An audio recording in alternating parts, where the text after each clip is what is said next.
एक दफा का जिक्र है, एक प्यारे से घोंसले में चिड़िया का खुशहाल खानदान रहता था। पापा, मामा और उनकी कीमती बेटी गड़िया। वो सब एक दूसरे से बहुत मोहब्बत करते थे और एक सादा और खुशगवार जिंदगी गुजारते थे। पापा चिड़िया अक्सर खाने की तलाश में दौड़ उड़ जाते, जबकि मामा चिड़िया घर की देखभाल करते और गड़िया का ख्याल रखते। एक दिन जब धूप बहुत रोशन थी, पापा चिड़िया गड़िया को अलविदा कहकर खुराक तलाश करने निकले। मामा चिड़िया, जो अपने कामों में मसरूफ थीं, ने गड़िया को खेलते हुए देखा और मुस्कुराते हुए कहा, गड़िया ध्यान से खेलना। गड़िया ने सोचा कि वो भी कुछ मदद करेगी और उसने खिड़की की सफाई करने की ठानी। लेकिन जैसे ही उसने शीशा साफ करने की कोशिश की, शीशा उसके हाथ से फिसल गया और जमीन पर टूट गया। गड़िया ने जल्दी से टूटे हुए टुकड़े उठाने की कोशिश की, लेकिन एक तेज शीशे का टुकड़ा उसके नाजुक पर में चुभ गया। गड़िया ने आहिस्ता से रोते हुए कहा।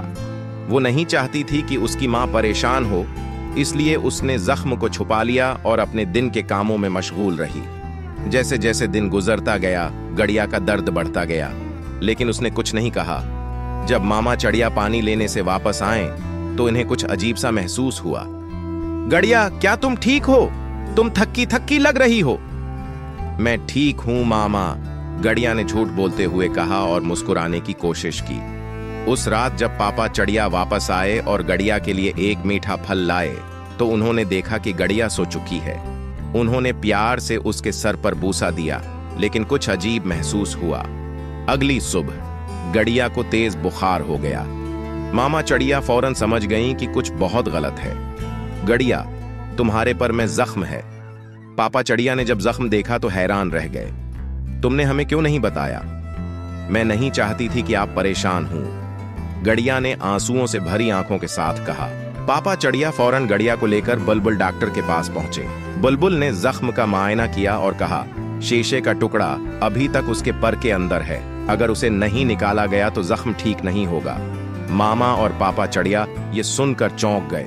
बुलबुल ने मजीद कहा, शायद हमें उसका पर काटना पड़े ताकि उसे बचाया जा सके। नहीं, गड़िया ने रोते हुए कहा, मुझे अपना पर नहीं खोना।